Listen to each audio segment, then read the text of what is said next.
नमस्कार दोस्तों, मैं विकी गुप्ता आप सबका स्वागत करता हूं एक बार फिर से आपके अपने YouTube channel Gupta GS teaching centre में। तो दोस्तों हम लोग इस वीडियो में डिस्कस करने वाले हैं जीके जीएस क्वेश्चन का पार्ट 2। ठीक है दोस्तों, चलिए शुरू करते हैं सबसे पहला सवाल से।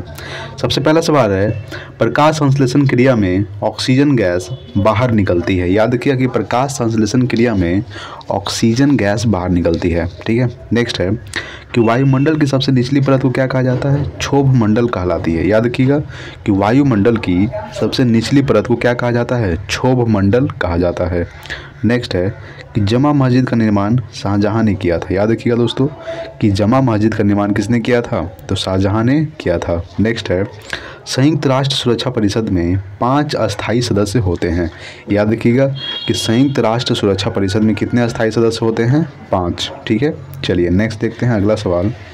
अगला सवाल है दोस्तों कि हल्दी घाटी का युद्ध 1576 में लड़ा गया था। याद रखिएगा कि हल्दी घाटी का जो युद्ध है कब लड़ा गया था? 1576 में। बक्सर का युद्ध 1764 ईस्वी को बक्सर का युद्ध लड़ा गया था। ठीक है, याद रखिएगा 1764 को बक्सर का युद्ध, 1576 को हल्दी घाटी का युद्ध। ठीक है, और 1757 ईस्वी को तो पलासी का युद्ध 1757 ईस्वी को लड़ा गया था। ठीक है, नेक्स्ट है कि जूल ऊर्जा की इकाई है। याद रखिए कि जूल जो है ये ऊर्जा की इकाई है। नेक्स्ट है कि दक्षिण अमेरिका की घास स्थली को पंपास कहा जाता है। याद किया दोस्तों कि दक्षिण अमेरिका की घास स्थली को क्या कहा जाता है? पंपास। नेक्स्ट है कि टिबिया नामक हड्डी है जो है, टिबिया नामक हड्डी ये टांग में पाई जाती है। कहाँ पाई जाती है? टांग में। ठीक है, चलिए नेक्स्ट देखते हैं अगला सवाल। अगला सवाल आपके सामने है दोस्तों कि रमन मैग्सेसे पुरस्कार फिलीपींस देश के राष्ट्रपति के नाम पर दिया जाता है। याद किया कि रमन मैग्सेसे पुरस्कार जो है ये फिलीपींस देश के राष्ट्रपति के नाम पर दिया जाता है। नेक्स्ट है कि 7 पर्वतों का नगर रोम को कहा जाता है, और रोम जो है ये टाइबर नदी के किनारे स्थित है। तो 7 पर्वतों का नगर कहा जाता है रोम को। नेक्स्ट है कि साधारण कार्बन स्टील में लोहा तथा क्रोमियम होता है। याद रखिएगा कि साधारण कार्बन स्टील में लोहा तथा क्रोमियम होता है। लोहा का संकेत Fe होता है और क्रोमियम का संकेत Cr होता है। याद रखिएगा। ठीक है, नेक्स्ट है कि अ सूटेबल बॉय के लेखक कौन है दोस्तों? तो विक्रम सेठ। याद रखिएगा कि ए सूटेबल बॉय के लेखक कौन है? विक्रम सेठ। चलिए नेक्स्ट देखते हैं अगला सवाल। अगला सवाल है दोस्तों कि एशियन डेवलपमेंट बैंक का मुख्यालय मनीला में अवस्थित है। याद रखिएगा, और एशियन डेवलपमेंट बैंक का स्थापना कब हुआ था? 1966 को स्थापना हुआ था। ठीक है, एशियन डेवलपमेंट बैंक का एडीबी का इसका जो मुख्यालय स्थित है ये मनीला फिलीपींस में स्थित है।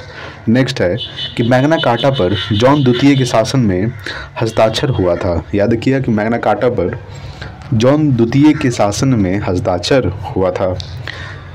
नेक्स्ट है कि छिपकली शीत रक्त जानवर है। याद रखिएगा दोस्तों कि छिपकली जो है ये शीत रक्त जानवर है। नेक्स्ट है कि चांद बीबी बीजापुर की रानी या शासिका थी। याद रखिएगा कि चांद बीबी जो थी ये बीजापुर की रानी या शासिका थी। ठीक है दोस्तों, चलिए नेक्स्ट देखते हैं अगला सवाल। अगला सवाल है कि चीन की सबसे लंबी अंतर्राष्ट्रीय सीमा रेखा भारत से जुड़ी है। याद रखिएगा कि चीन की सबसे लंबी अंतर्राष्ट्रीय सीमा रेखा भारत से जुड़ी है। अच्छा, भारत और चीन के बीच कौन सी रेखा है? तो भारत और चीन के बीच है मैकमोहन रेखा। भारत और पाकिस्तान के बीच है रेड क्लिफ रेखा। ठीक है, नेक्स्ट है कि सुएज नहर का राष्ट्रीयकरण 1956 में हुआ था। याद किया कि सुएज नहर का जो राष्ट्रीयकरण हुआ था ये 1956 ईस्वी में हुआ था। नेक्स्ट है सुएज नहर 1869 में बनकर तैयार हुआ था। याद रखिए दोस्तों कि सुएज नहर बनकर कब तैयार हुआ था? 1869 में, और इसका राष्ट्रीयकरण कब हुआ था? 1956 में हुआ था। ठीक है, नेक्स्ट है कि वेल्स ने लोकतंत्र को सपनों का महल कहा था। याद रखिएगा कि वेल्स ने लोकतंत्र को क्या कहा था? सपनों का महल। चलिए नेक्स्ट देखते हैं अगला सवाल।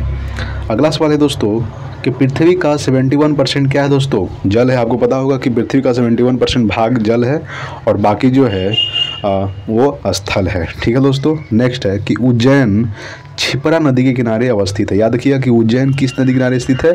छिपरा नदी। नेक्स्ट है कि लोकसभा में राष्ट्रपति 2 सदस्यों को मनोनीत करता है। याद रखिएगा कि लोकसभा में राष्ट्रपति जो है ये 2 सदस्यों को मनोनीत करता है। नेक्स्ट है कि भारत रत्न प्राप्त प्रथम विदेशी खान अब्दुल गाफर खान था जो पाकिस्तानी था। याद रखिएगा कि भारत रत्न प्राप्त प्रथम विदेशी कौन था दोस्तों? खान अब्दुल गाफर खान, ये पाकिस्तानी था। भारत रत्न की शुरुआत कब से हुई थी दोस्तों? तो 1954 से हुई थी। याद रखिएगा। ठीक है, चलिए नेक्स्ट देखते हैं अगला सवाल। अगला सवाल आपके सामने दोस्तों कि पृथ्वी के निकट का मंडल क्षोभ मंडल है। याद रखिएगा कि पृथ्वी के निकट का मंडल कौन सा है? क्षोभ मंडल। नेक्स्ट है कि बांग्लादेश की मुद्रा क्या कहलाती है? टका कहलाती है। याद रखिएगा कि बांग्लादेश की राजधानी क्या है? ढाका। और बांग्लादेश की मुद्रा क्या है दोस्तों? तो टका। ये आपको ध्यान देना है, ठीक है। नेक्स्ट है कि केंद्र में प्रथम बार गैर कांग्रेसी सरकार यानी कि जनता पार्टी की सरकार 1970 ईस्वी में बनी थी। यानी कि केंद्र में प्रथम बार गैर कांग्रेसी सरकार 1977 ईस्वी में बनी। नेक्स्ट है कि विश्व सुंदरी बनने वाली प्रथम भारतीय महिला कौन थी दोस्तों? तो रीता फारिया। याद रखिएगा कि विश्व सुंदरी बनने वाली प्रथम भारतीय महिला रीता फारिया थी। नेक्स्ट देखते हैं अगला सवाल कि साधारण नमक यानी कि NaCl सोडियम क्लोराइड का रासायनिक नाम क्या है? तो सोडियम क्लोराइड। याद रखिएगा कि साधारण नमक का रासायनिक नाम क्या है? Sodium chloride. इसका सूत्र क्या होता है? NaCl, ठीक है। नेक्स्ट है कि केंद्रीय समाज कल्याण बोर्ड का गठन 1953 में हुआ था। याद रखिएगा कि केंद्रीय समाज कल्याण बोर्ड का गठन कब हुआ था? 1953 में हुआ था। नेक्स्ट है कि वायुमंडल में नाइट्रोजन कितना परसेंट पाया जाता है? 78% की मात्रा सर्वाधिक है। और वायुमंडल में ऑक्सीजन 21% और कार्बन डाइऑक्साइड 0.03% पाया जाता है, ठीक है। तो वायुमंडल में नाइट्रोजन कितना परसेंट? 78%। याद रखिएगा। नेक्स्ट देखते हैं अगला सवाल। अमरनाथ गुफा जम्मू कश्मीर में अवस्थित है। याद रखिएगा कि अमरनाथ गुफा कहाँ से दोस्तों? जम्मू कश्मीर में। नेक्स्ट है कि राष्ट्रीय गीत गाने में 65 सेकेंड लगते हैं। याद रखिए कि राष्ट्रीय गीत गाने में कितना सेकेंड लगते हैं? 65 सेकेंड। नेक्स्ट है कि पंबन द्वीप मन्नार की खाड़ी में स्थित है। याद रखिएगा कि पंबन द्वीप कहाँ स्थित है दोस्तों? मन्नार की खाड़ी में। नेक्स्ट है कि प्रथम खाड़ी युद्ध 1990-91 में हुआ था। याद रखिएगा कि प्रथम खाड़ी युद्ध कब हुआ था? 1990-91 में हुआ था। चलिए नेक्स्ट देखते हैं अगला। आइए दोस्तों हम लोग देखने वाले प्रमुख राशि एवं उनके भौतिक इकाई, ठीक है। इधर भौतिक राशि है, इधर इकाई है दोस्तों। तो देखिए ऊष्मा की इकाई क्या होता है? किग्रा मीटर पर सेकंड स्क्वायर यानी केजी मीटर स्क्वायर पर सेकंड स्क्वायर, ये ऊष्मा का इकाई होता है। घनत्व का क्या होता है दोस्तों? तो किग्रा पर मीटर क्यूब। याद रखिएगा कि केजी पर मीटर क्यूब ये घनत्व की SI इकाई होता है। वेग का क्या होता है? मीटर पर सेकंड। याद रखिएगा कि मीटर पर सेकंड ये वेग का इकाई होता है। चलिए नेक्स्ट देखते हैं अगला है त्वरण। त्वरण का क्या होता है दोस्तों? ये बहुत इंपॉर्टेंट है त्वरण। इसका मीटर पर सेकंड स्क्वायर होता है। याद रखिएगा मीटर पर सेकंड स्क्वायर त्वरण का होता है। बल एवं भार का न्यूटन होता है। आपको पता होगा कि बल एवं भार का क्या होता है? SI मात्रक न्यूटन। विद्युत ऊर्जा का SI मात्रक क्या होता है? इलेक्ट्रॉन वोल्ट होता है विद्युत ऊर्जा का SI मात्रक। कोणीय संवेग का क्या होता है दोस्तों? किग्रा मीटर स्क्वायर सेकेंड। याद रखिएगा कि किग्रा केजी मीटर स्क्वायर सेकेंड ये कोणीय संवेग का SI होता है। नेक्स्ट है कार्य एवं ऊर्जा का क्या होता है दोस्तों? जूल होता है SI मात्रक। क्या होता है? जूल। शक्ति का आपको पता है कि शक्ति का SI मात्रक वाट होता है, ठीक है। चलिए नेक्स्ट देखते हैं अगला। अब अगला है चुंबकीय प्रेरण। अगला है चुंबकीय प्रेरण का क्या होता है? टेस्ला या फिर वेबर मीटर स्क्वायर। टेस्ला या वेबर मीटर स्क्वायर ये चुंबकीय प्रेरण का रासायनिक इसका SI मात्रक होता है। पृष्ठ तनाव का क्या होता है दोस्तों? तो न्यूटन पर मीटर। याद रखिए कि न्यूटन पर मीटर जो है ये पृष्ठ तनाव का SI मात्रक होता है। कोणीय वेग का रेडियन या पर सेकेंड। याद रखिए कि रेडियन पर सेकेंड ये कोणीय वेग का रासायनिक SI मात्रक होता है। प्रतिरोध का SI मात्रक ओम होता है। आवेश का SI मात्रक कूलाम होता है। दूरी का SI मात्रक प्रकाश वर्ष होता है, ठीक है। चलिए नेक्स्ट है ज्योति तीव्रता। देखिए ज्योति तीव्रता का क्या होता है दोस्तों? कैंडेला होता है ज्योति तीव्रता का। विद्युत धारा का SI मात्रक एम्पियर होता है। ताप का SI मात्रक केल्विन होता है। ज्योति फ्लक्स का SI मात्रक ल्यूमेन होता है। चुंबकीय फ्लक्स का मात्रक वेबर होता है। और तरंगदैर्घ्य का मात्रक एंगस्ट्रम होता है। याद रखिएगा, ठीक है, बहुत इंपॉर्टेंट है। चलिए नेक्स्ट देखते हैं अगला। अगला आपके सामने है विशिष्ट ऊष्मा। विशिष्ट ऊष्मा क्या होता है? जूल प्रति किलोग्राम पर केल्विन। याद रखिएगा। विभवांतर का SI मात्रक वोल्ट होता है। लेंस की क्षमता का SI मात्रक डायोप्टर होता है। और प्रदीप्ति घनत्व का SI मात्रक लक्स होता है, ठीक है। चलिए हम लोग देखने वाले दोस्तों पंचवर्षीय योजना। आइए देखते हैं पंचवर्षीय योजना के बारे में। योजना इधर अवधि है, इधर प्राथमिकता है, ठीक है दोस्तों। देखिए यानी कि प्रथम पंचवर्षीय योजना कब हुआ था? 1951 से 56 में हुआ था। इसमें क्या प्राथमिकता दी गई थी? कृषि को दी गई थी। याद रखिएगा। द्वितीय कब हुआ था दोस्तों? 56 से 51 में हुआ था, ठीक है। द्वितीय पंचवर्षीय योजना 1956 से 61 तक हुआ था, ठीक है, 5 साल हुआ था। इसमें भारी एवं आधारभूत उद्योग को प्राथमिकता दी गई थी। इसमें तृतीय पंचवर्षीय योजना कब हुआ था? 1961 लेकर 1966 तक, ठीक है। इसमें आत्मनिर्भर अर्थव्यवस्था की प्राथमिकता दी गई थी। चौथी कब हुई थी दोस्तों? तो 1969 से 1974 तक। इसमें अस्थायित्व आर्थिक विकास की प्राथमिकता दी गई थी। अगला है पांचवी पंचवर्षीय योजना, 1974 से 78 तक हुआ था। गरीबी उन्मूलन के प्राथमिकता दी गई थी, ठीक है। छठी पंचवर्षीय योजना 1980 से 85 तक, रोजगार सृजन, गरीबी, ठीक है, उद्धान, यानी कि इसमें दी गई थी प्राथमिकता किसको? रोजगार सृजन और गरीबी को। तो सातवीं पंचवर्षीय योजना 1985 से 90, इसमें आधुनिकीकरण, आत्मनिर्भरता, याद रखिएगा, को प्राथमिकता दी गई थी। आठवीं पंचवर्षीय योजना 1992 से 1997 तक, ठीक है, मानव संसाधन विकास की प्राथमिकता दी गई थी। नौवीं पंचवर्षीय योजना 1997 से 2002 तक न्यायपूर्ण विकास की प्राथमिकता दी गई थी। आइए देखते हैं 10वीं पंचवर्षीय योजना। देखिए 10वीं पंचवर्षीय योजना 2002 से 2007 तक इसमें गरीबी बेरोजगारी समाप्त करना की प्राथमिकता दी गई थी। क्या था? गरीबी या बेरोजगारी को समाप्त करना। 10वीं पंचवर्षीय योजना कब से कब हुआ था? 2002 से 2007। 11वीं 2007 से 2012, इसमें तीव्र एवं समावेशी विकास, ठीक है। 12वीं को हुआ था 2012 से 2017, इसमें समपोषणीय या फिर समावेशी विकास, ठीक है दोस्तों। अगला जो 13 होगा 2017 से 2022 तक होगा, ठीक है। चलिए नेक्स्ट देखते हैं अगला, प्रमुख धर्म एवं पूजा स्थल। देखिए दोस्तों, प्रमुख धर्म, पूजा स्थल एवं पुस्तक। धर्म, पूजा स्थल या धार्मिक पुस्तक, ठीक है। यहूदी पूजा स्थल क्या होता है? सिनेगॉग। इसका तोरा होता है धार्मिक पुस्तक, जिसको ओल्ड टेस्टामेंट भी कहते हैं, ठीक है। पारसी का क्या होता है? अग्नि मंदिर होता है। जिंद अवेस्ता इसका धार्मिक पुस्तक है, याद रखिएगा। सिख गुरुद्वारा जाता है, आपको पता होगा। गुरु ग्रंथ साहिब इसका प्रमुख धार्मिक पुस्तक है। पूजा स्थल क्या है दोस्तों? गुरुद्वारा सिख का। इस्लाम मस्जिद जाता है, इसका कुरान है। कुरान है क्या दोस्तों? तो धार्मिक पुस्तक क्या है इस्लाम का? कुरान। और इन लोग मस्जिद जाता है मुसलमान लोग, ठीक है। नेक्स्ट है अगला है दोस्तों आपके सामने कि ईसाई चर्च जाते हैं, इसका पवित्र पुस्तक क्या है? बाइबिल है। और हम लोग का हिंदू धर्म मंदिर जाते हैं, ठीक है। तो रामायण व महाभारत हम लोग का क्या है? ये धार्मिक ग्रंथ है, ठीक है दोस्तों। चलिए अगला सवाल देखते हैं हम लोग। अगला सवाल आपके सामने दोस्तों कि नर्मदा नदी भ्रंश द्रोणी से होकर बहती है। याद रखिएगा कि नर्मदा नदी जो है ये भ्रंश द्रोणी से होकर बहती है। नेक्स्ट है कि स्वेज नहर का राष्ट्रीयकरण कर्नल नासिर ने किया था। याद रखिएगा कि स्वेज नहर का जो राष्ट्रीयकरण किया गया था, ठीक है, किसके द्वारा किया गया था? तो कर्नल नासिर ने किया था। नेक्स्ट है कि स्टेपीज एशिया और यूरोप का घास मैदान है। याद रखिएगा कि स्टेपीज जो है ये एशिया और यूरोप का घास को मैदान को कहा जाता है। नेक्स्ट है कि भारत सेवक समाज की स्थापना गोपाल कृष्ण गोखले ने किया था। किसने किया था? गोपाल कृष्ण गोखले ने भारत सेवक समाज की स्थापना किए थे, ठीक है दोस्तों। नेक्स्ट देखते हैं अगला सवाल कि इलेक्ट्रॉनिक नगर बेंगलुरु को कहा जाता है, आपको पता होगा। नेक्स्ट है कि दिल्ली सल्तनत की प्रथम महिला शासिका रजिया सुल्तान थी। आपको पता ही होगा दिल्ली सल्तनत की प्रथम महिला शासिका रजिया सुल्तान थी। नेक्स्ट है कि टिहरी बांध भागीरथी नदी पर उत्तराखंड में है। याद रखिएगा दोस्तों कि टिहरी बांध जो है किस नदी पर है? भागीरथी नदी पर, ठीक है। और भाखड़ा नागल बांध वो है दोस्तों सतलज नदी पर, ठीक है। नेक्स्ट है कि मनु कानून के ज्ञाता थे। क्या थे? मनु जो थे ये कानून के ज्ञाता थे। नेक्स्ट है भारत का राष्ट्रीय गीत वंदे मातरम है। क्या है दोस्तों? वंदे मातरम, याद रखिएगा, ठीक है। नेक्स्ट है कि दिलवाड़ा में जैन धर्म का मंदिर है। याद रखिएगा दोस्तों कि दिलवाड़ा में कौन सा धर्म का मंदिर है? जैन धर्म का। नेक्स्ट है कि खजुराहो मंदिर मध्य प्रदेश में स्थित है, ठीक है। नेक्स्ट कि विद्युत धारा को एमीटर से मापा जाता है। याद रखिएगा कि विद्युत धारा को किससे मापा जाता है?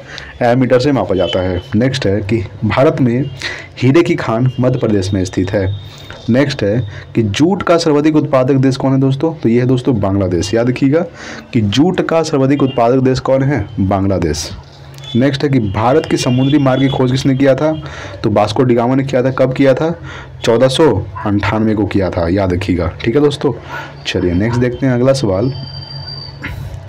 अगला सवाल है कि भारत की गंगा एवं ब्रह्मपुत्र नदी सुंदरवन डेल्टा बनाती है। यानी कि याद रखिएगा कि भारत की गंगा एवं ब्रह्मपुत्र नदी जो है ये सुंदरवन डेल्टा बनाती है।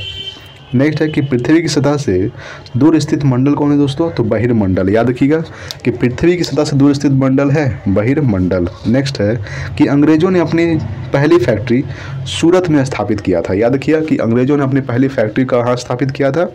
तो सूरत में। नेक्स्ट है कि भारत की दोहरा शतक लगाने वाली प्रथम महिला क्रिकेट खिलाड़ी कौन है दोस्तों? तो मिताली राज। याद रखिए कि भारत की दोहरा शतक लगाने वाली प्रथम महिला क्रिकेट खिलाड़ी कौन है? मिताली राज। नेक्स्ट देखते हैं अगला सवाल।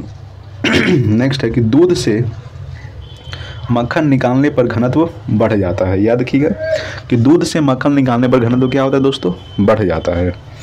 नेक्स्ट है कि महिला ब्यूरो की स्थापना 1990 में की गई थी। महिला ब्यूरो की स्थापना कब की गई थी? तो 1990 में की गई थी। नेक्स्ट है कि एमनेस्टी इंटरनेशनल का मुख्यालय लंदन में है। कहाँ है दोस्तों? तो एमनेस्टी इंटरनेशनल का जो मुख्यालय स्थित है ये लंदन में स्थित है। इंडिया विंस फ्रीडम के लेखक कौन है? अबुल कलाम आज़ाद। कौन है? इंडिया विंस फ्रीडम के लेखक कौन है? अबुल कलाम आज़ाद। ठीक है। नेक्स्ट है कि ईरान की मुद्रा का नाम क्या है? तो रियाल। याद रखिएगा कि रियाल जो है ये ईरान की मुद्रा का नाम है। चलिए नेक्स्ट देखते हैं अगला सवाल। अगला सवाल है कि संविधान सभा का गठन कैबिनेट मिशन योजना के तहत हुआ था। याद रखिएगा कि संविधान सभा का जो गठन है ये कैबिनेट मिशन योजना के तहत हुआ था। नेक्स्ट है कि राष्ट्रपति प्रधानमंत्री की सलाह पर राज्यपाल की नियुक्ति करता है। राष्ट्रपति जो है ये प्रधानमंत्री की सलाह पर राज्यपाल की नियुक्ति करता है। याद रखिएगा। नेक्स्ट है कि प्रश्नकाल के बाद 12 बजे के बाद का काल शून्यकाल कहलाता है। याद रखिएगा कि प्रश्नकाल के बाद का जो काल होता है उसे हम शून्यकाल कहते हैं और ये 12 बजे के बाद होता है। नेक्स्ट है कि अलाउद्दीन खिलजी का संबंध बाजार नियंत्रण से था। याद रखिएगा कि अलाउद्दीन खिलजी का जो संबंध था बाजार नियंत्रण से था। नेक्स्ट है कि लक्षद्वीप की राजधानी क्या है दोस्तों? कावारती। बोल्शेविक क्रांति का संबंध रूस से है। याद रखिए कि बोल्शेविक क्रांति का संबंध किससे है? रूस से। नेक्स्ट है कि ब्रॉड गेज की लंबाई 1.676 मीटर होता है। ब्रॉड गेज की लंबाई कितना होता है दोस्तों? तो 1.67 मीटर होता है। ठीक है। नेक्स्ट है कि नीलगिरी की पहाड़ी पूर्वी तथा पश्चिमी घाट में स्थित है। याद रखिएगा कि नीलगिरी की जो पहाड़ी है ये पूर्वी तथा पश्चिमी घाट में स्थित है। नेक्स्ट देखते हैं अगला सवाल कि इल्तुतमिश का संबंध गुलाम वंश से था। किससे था? इल्तुतमिश का संबंध गुलाम वंश से। नेक्स्ट है कि सबसे दक्षिणी सिरा कार निकोबार द्वीप समूह में स्थित है। याद रखिए कि सबसे दक्षिणी सिरा कार निकोबार द्वीप समूह में स्थित है। नेक्स्ट है कि पानीपत का तीसरा युद्ध अहमद शाह अब्दाली और मराठों के बीच हुआ था। कब हुआ था? 1761 को हुआ था पानीपत का तीसरा युद्ध। प्रथम युद्ध कब हुआ था दोस्तों? 1526 को हुआ था। बाबर और इब्राहिम लोदी के बीच हुआ था। ठीक है, जिसमें बाबर जीत गए थे। और 1556 को हुआ था अकबर और हेमू के बीच। याद रखिएगा कब हुआ था? 1556 को द्वितीय युद्ध हुआ था। प्रथम युद्ध 1526 को, दूसरा युद्ध 1556 को, तीसरा युद्ध 1761 को अहमद शाह अब्दाली और मराठों के बीच हुआ था। नेक्स्ट है कि अल्लार रखा का संबंध तबला से है। किससे है? तबला से। चलिए नेक्स्ट देखते हैं। अगला सवाल है कि गोलकुंडा हैदराबाद के पास स्थित है दोस्तों। गोलकुंडा कहाँ स्थित है? हैदराबाद के पास। ठीक है। आइए दोस्तों अगला सवाल देखते हैं हम लोग। देखिए दोस्तों अगला सवाल आपके सामने है। सवाल बोल रहा है कि ऋग्वेद में इंद्र के लिए पुरंदर शब्द का प्रयोग हुआ है। वेद कितने होते हैं? वेद 4 होते हैं। ऋग्वेद, सामवेद, यजुर्वेद, अर्थववेद। सबसे पुराना वेद ऋग्वेद, सबसे नया वेद अर्थववेद। और अर्थववेद में ही जादू टोना के बारे में बताया गया है और गायत्री मंत्र का उल्लेख ऋग्वेद में किया गया है। और गायत्री मंत्र के रचनाकार कौन थे? विश्वामित्र। ठीक है, तो ऋग्वेद में इंद्र के लिए पुरंदर शब्द का प्रयोग हुआ है। नेक्स्ट कि भारत में सर्वप्रथम पेट्रोलियम की खोज डिगबोई में हुई थी। और डिगबोई कहाँ पड़ता है? तो ये असम में पड़ता है। याद रखिएगा। ठीक है, तो भारत में सर्वप्रथम पेट्रोलियम खोज कहाँ हुई थी? डिगबोई में। नेक्स्ट है कि भारत में वित्तीय वर्ष प्रारंभ होने की तिथि 1 अप्रैल है। क्या है दोस्तों? भारत में वित्तीय वर्ष प्रारंभ होने की तिथि क्या है? 1 अप्रैल। चलिए अगला सवाल देखते हैं आपके सामने कि हांगो नदी को चीन का शोक कहा जाता है। याद रखिएगा कि हांगो नदी को चीन का शोक कहा जाता है। नेक्स्ट है कि यूनिसेफ दिवस 11 दिसंबर को मनाया जाता है। याद रखिएगा दोस्तों कि यूनिसेफ दिवस कब मनाया जाता है? 11 दिसंबर को। नेक्स्ट है कि विश्व में पवन ऊर्जा का सबसे बड़ा उत्पादक देश संयुक्त राज्य अमेरिका है। विश्व में पवन ऊर्जा का सबसे बड़ा उत्पादक देश कौन से दोस्तों? तो संयुक्त राज्य अमेरिका। चलिए नेक्स्ट देखते हैं अगला सवाल। अगला सवाल है कि भारतीय पटल पर आर्य लगभग 1500 से 1000 ईसा पूर्व के बीच अवधुय हुआ था, यानी कि आया था, यानी कि भारतीय पटल पर आर्य लगभग 1500 से 1000 ईसा पूर्व के बीच अभ्युदय हुआ था। नेक्स्ट है कि बांग्लादेश के संसद का नाम क्या है? जातीय संसद। याद रखिएगा कि बांग्लादेश के संसद का नाम क्या है दोस्तों? जातीय संसद। नेक्स्ट है कि फैजी अकबर के दरबार में रहा था। याद रखिएगा कि फैजी जो है ये अकबर के दरबार में रहा। नेक्स्ट है कि सिखवाद का प्रवर्तन 15वीं सदी में हुआ। याद रखिएगा कि सिखवाद का जो प्रवर्तन है ये 15वीं सदी में हुआ। नेक्स्ट है कि मानसून का कारण हवाओं का मौसमी उत्क्रमण है। क्या है दोस्तों? तो मानसून का जो कारण है ये हवाओं का मौसमी उत्क्रमण है। नेक्स्ट है कि मनुस्मृति कानून से संबंधित है। किससे संबंधित है दोस्तों? तो मनुस्मृति जो किससे संबंधित है? कानून से। नेक्स्ट है पानीपत का प्रथम युद्ध बाबर और इब्राहिम लोदी के बीच लड़ा गया था। कब लड़ा गया था प्रथम युद्ध? 26 को, द्वितीय युद्ध 1556 को और तृतीय युद्ध 1761 को। याद रखिएगा, ठीक है।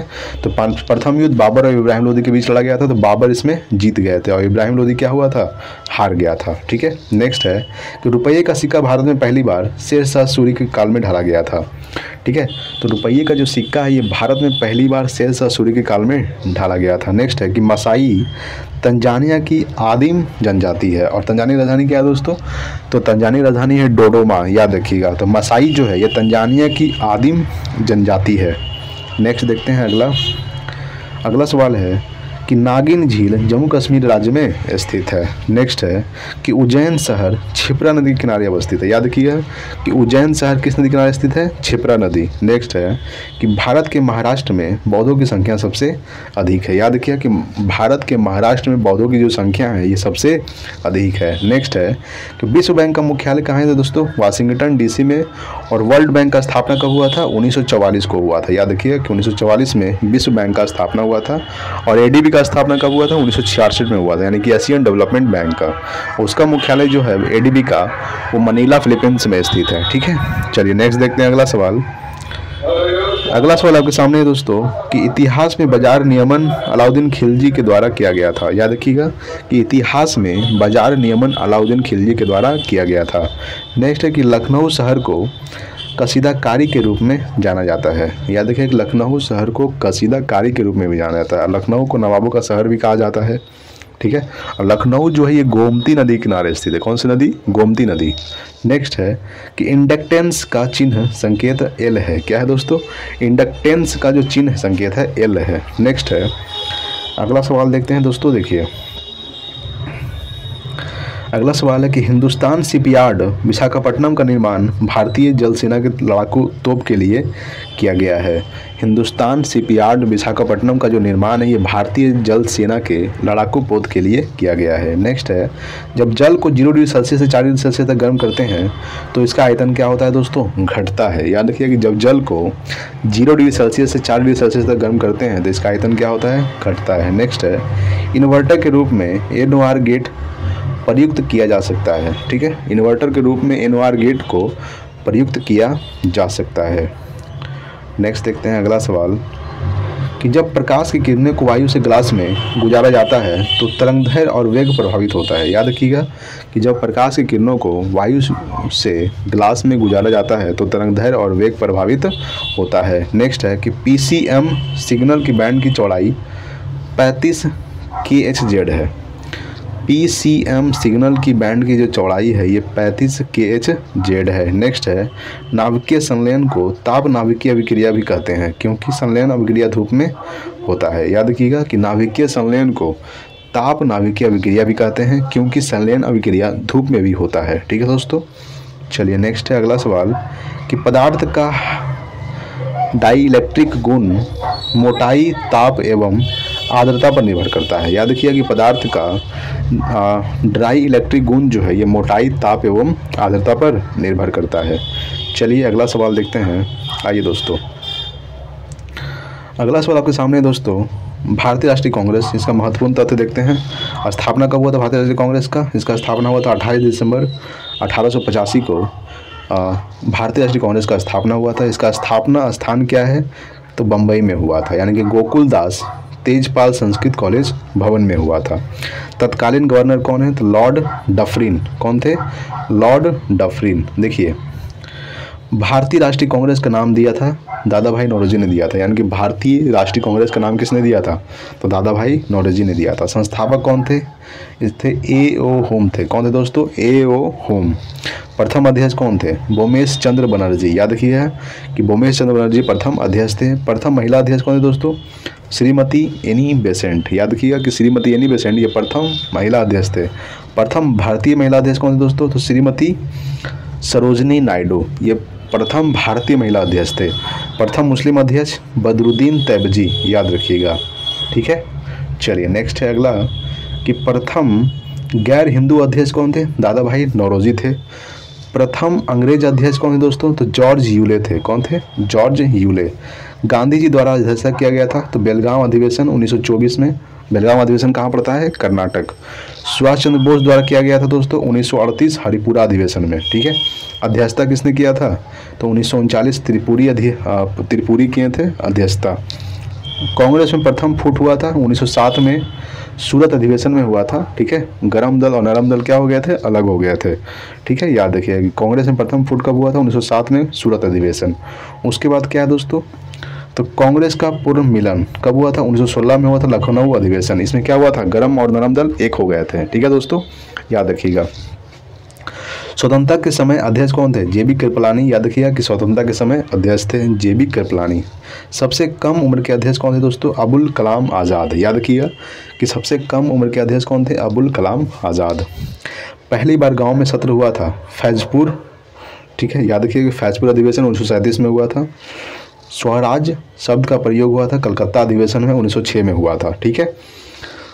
पूर्ण स्वराज का प्रस्ताव लाहौर अधिवेशन 1929 में हुआ था, याद रखिएगा, ठीक है। चलिए नेक्स्ट देखते हैं अगला है दोस्तों आपके सामने राष्ट्रीय ध्वज का ध्वजारोहण 1921 अहमदाबाद अधिवेशन में हुआ था, ठीक है। तो संयुक्त राष्ट्र संघ इसके महत्वपूर्ण तथ्य। स्थापना कब हुआ था संयुक्त राष्ट्र संघ का? तो 24 अक्टूबर 1945 को स्थापना हुआ था संयुक्त राष्ट्र संघ का। संस्थापक सदस्य कितने थे उस समय? 51 थे, ठीक है दोस्तों। कितने थे? 51। मुख्यालय कहाँ है दोस्तों? इसको न्यूयॉर्क मैनहट्टन द्वीप पर स्थित है। और न्यूयॉर्क जो है कौन सा द्वीप पर स्थित है? मैनहट्टन द्वीप पर स्थित है दोस्तों, ठीक है। चलिए नेक्स्ट देखते हैं अगला सवाल है कि वर्तमान सदस्य संख्या कितना है? तो 193 है। और अभी 193वां देश कौन सा है? तो दक्षिण सूडान है, ठीक है, याद रखिएगा। लक्ष्य और उद्देश्य क्या है दोस्तों? शांति एवं सुरक्षा, याद रखिएगा। कार्यकारी भाषा अंग्रेजी तथा फ्रेंच है। प्रथम महासचिव त्रिगवेली थे जो नॉर्वे के थे, और नॉर्वे की जो राजधानी है वो है ओस्लो। वर्तमान महासचिव कौन है? तो एंटोनियो गुटारेस, ये पुर्तगाल के हैं। और पुर्तगाल की राजधानी क्या है दोस्तों? लिस्बन, ठीक है। सुरक्षा परिषद में कुल सदस्यों की संख्या कितना है? 15 है। याद रखिएगा कि सुरक्षा परिषद में कुल सदस्यों की संख्या 15 है। और सुरक्षा परिषद में अस्थायी सदस्यों की संख्या 5 है, ठीक है। और अस्थायी सदस्यों की संख्या 10 है। कार्यकाल 2 वर्ष के लिए। और महासचिव का कार्यकाल कितना होता है दोस्तों? तो 5 वर्ष के लिए होता है, याद रखिएगा, ठीक है। नेक्स्ट देखते हैं अगला आपके सामने है कि प्रमुख औषधि एवं उनके स्रोत, जैसे कि कुनैन, ठीक है दोस्तों, कहाँ से प्राप्त होता है? सिनकोना की छाल से प्राप्त होता है। निकोटीन ये तंबाकू से प्राप्त होता है, निकोटीन, याद रखिएगा। थीन चाय से, और कैफीन जो है ये कॉफ़ी से प्राप्त होता है। थीन चाय से और कैफीन कॉफ़ी से। हेरोइन, मॉर्फिन और कोडीन ये कहाँ से होता है? ये अफीम से होता है। एस्पिरिन ये कहाँ से होता है दोस्तों? ये होता है वीलो से, याद रखिएगा। नेक्स्ट है कोकीन, ठीक है। क्या है दोस्तों? कोकीन जो है ये इरीथ्रोजाइलोन कोक से होता है, ठीक है। आइए देखते हैं प्रमुख उद्योगों में प्रयुक्त उत्प्रेरक अमोनिया गैस, लोहे का चूर्ण, ठीक है, क्लोरीन गैस, क्यूप्रिक क्लोराइड, वनस्पति तेल, निकिल, ठीक है, अल्कोहल, गरम एल्यूमिना। चलिए अगला सवाल देखते हैं। आइए दोस्तों नेक्स्ट है आपके सामने सबसे सवाल है दोस्तों कि अजंता की गुफाएं गुप्त शासनकाल में निर्मित की गई थी। याद रखिए कि अजंता की जो गुफाएं हैं ये कब निर्मित की गई थी? तो गुप्त शासनकाल में निर्मित की गई थी। चंबल घाटी परियोजना मध्य प्रदेश तथा राजस्थान में स्थित है। याद रखिएगा कि चंबल घाटी परियोजना जो है ये मध्य प्रदेश तथा राजस्थान में स्थित है। नेक्स्ट है कि जैनों के अनुसार महावीर 24वें तीर्थकर थे। याद रखिएगा कि जैनों के अनुसार महावीर जो थे ये 24वें तीर्थकर थे, ठीक है। अगला सवाल है कि यदि लाल फूल को हरे शीशे में से देखे तो वह काला दिखता है। याद रखिए कि यदि लाल फूल को हरे शीशे में देखे तो वो कैसा दिखेगा? काला दिखेगा। नेक्स्ट है कि विटामिन सी की कमी से स्कर्वी रोग होता है, और विटामिन सी का सर्वोत्तम क्या है? सबसे सर्वोत्तम स्रोत है दोस्तों आंवला। और विटामिन सी की कमी से कौन सा रोग होता है? स्कर्वी रोग होता है, मसूड़ों फूलना, मसूड़ से खून निकलना, ठीक है। और विटामिन सी का रासायनिक नाम क्या होता है? तो एस्कॉर्बिक एसिड होता है, ठीक है। नेक्स्ट है कि धोने वाले सोडा का रासायनिक नाम क्या होता है? सोडियम कार्बोनेट होता है। क्या होता है? Sodium carbonate. इसका रासायनिक सूत्र होता है Na2CO3 10H2O। सोडियम कार्बोनेट का रासायनिक सूत्र क्या होता है दोस्तों? Na2CO3 10H2O। ये होता है धोने वाला सोडा, ठीक है। लाल प्रकाश में महत्तम तरंगदैर्घ्य होता है। याद रखिए कि लाल प्रकाश में कैसा तरंगदैर्घ्य होता है? महत्तम होता है, ठीक है। अगला सवाल है आपके सामने कि बर्फ के घनत्व की तुलना में पानी का घनत्व उच्च होता है। क्या होता है दोस्तों? तो बर्फ के घनत्व की तुलना में पानी का जो घनत्व होता है ये उच्च होता है। नेक्स्ट है ताप मापने की इकाई है केल्विन। याद रखिए कि ताप मापने की इकाई क्या है दोस्तों? केल्विन। नेक्स्ट है कि ध्वनि की तीक्ष्णता उसकी आवृत्ति पर निर्भर करता है। याद रखिएगा कि ध्वनि की जो तीक्ष्णता है उसकी आवृत्ति पर निर्भर करता है। नेक्स्ट है बेगम अख्तर का संबंध गायन से है। किससे है दोस्तों? गायन से। चलिए अगला सवाल देखते हैं। अगला सवाल है कि किसी वस्तु को चंद्रमा पर ले जाने पर उसका घनत्व भार क्या होगा? घटेगा। यानी किसी वस्तु को चंद्रमा पर ले जाने पर उसका भार क्या होता है? घटता है। जीवाश्म की आयु को निर्धारित करने के लिए C14 तकनीक पद्धति का प्रयोग किया जाता है। याद रखिएगा कि जीवाश्म की आयु को निर्धारित करने के लिए C14 तकनीक पद्धति का प्रयोग किया जाता है। नेक्स्ट है कि डॉक्टर C.V. रमन एकमात्र ऐसे भारतीय हैं जिन्होंने भौतिकी में नोबेल पुरस्कार प्राप्त किया है। याद रखिएगा कब दिया गया था? 1930 को दिया गया था भौतिकी में नोबेल पुरस्कार, ठीक है। तो डॉक्टर C.V. रमन एकमात्र ऐसे भारतीय जिन्होंने भौतिकी में नोबेल पुरस्कार मिला है। चलिए अगला सवाल देखते हैं कि भारत में दास प्रथा का उन्मूलन 1843 में लॉर्ड एलनबरो के शासनकाल में हुआ था। याद रखिए कि भारत में दास प्रथा का उन्मूलन 1843 में लॉर्ड एलनबरो के शासनकाल में हुआ था। नेक्स्ट है मानव बम विस्फोट से राजीव गांधी की मृत्यु श्री पेरुम्बदूर में हुई थी। याद रखिए कि पेरुम्बदूर में मानव बम विस्फोट से राजीव गांधी की मृत्यु हुई थी। नेक्स्ट है कि केनान शब्द स्कूनर से संबंधित है। किससे संबंधित दोस्तों? स्कूनर से संबंधित है केनान। फोर्थ स्टेट का तात्पर्य है प्रेस से। किससे है? प्रेस। चलिए अगला सवाल देखते हैं। अगला सवाल है कि चंद्र ग्रहण पूर्वमासी के दिन घटित होता है। कब होता है? पूर्वमासी के दिन घटित होता है चंद्र ग्रहण। नेक्स्ट है कि राज्यसभा के अध्यक्ष कौन है? उपराष्ट्रपति होते हैं। राज्यसभा के अध्यक्ष कौन है दोस्तों? तो उपराष्ट्रपति होते हैं। नेक्स्ट है कि मायोपिया का तात्पर्य है निकट दृष्टि दोष। क्या है? निकट दृष्टि दोष, ये मायोपिया का तात्पर्य है। मणिपुर की राजधानी इम्फाल। विश्व की सबसे लंबी नदी कौन है दोस्तों? तो नील नदी जो है विश्व की सबसे लंबी नदी है। चलिए अगला सवाल देखते हैं। अगला सवाल है कि नेत्र रोग का चिकित्सक ऑप्थाल्मोलॉजिस्ट कहलाता है। क्या कहलाता है? ऑप्थाल्मोलॉजिस्ट कहलाता है नेत्र रोग का चिकित्सक। नेक्स्ट है कि नागपुर नगर संतरे के लिए विख्यात है। किसके लिए विख्यात है दोस्तों? संतरे के लिए विख्यात है नागपुर नगर। शतरंज बोर्ड में 64 वर्ग होते हैं। कितने वर्ग होते हैं? 64 वर्ग होते हैं शतरंज बोर्ड में। कंप्यूटर का IC चिप सिलिकॉन के बने होते हैं। किसके बने होते हैं? कंप्यूटर का IC चिप सिलिकॉन के। नेक्स्ट है कि ग्रैंड स्लैम ब्रिज तथा लॉन टेनिस से संबंधित है। ग्रैंड स्लैम जो है दोस्तों ये ब्रिज तथा लॉन टेनिस से संबंधित है।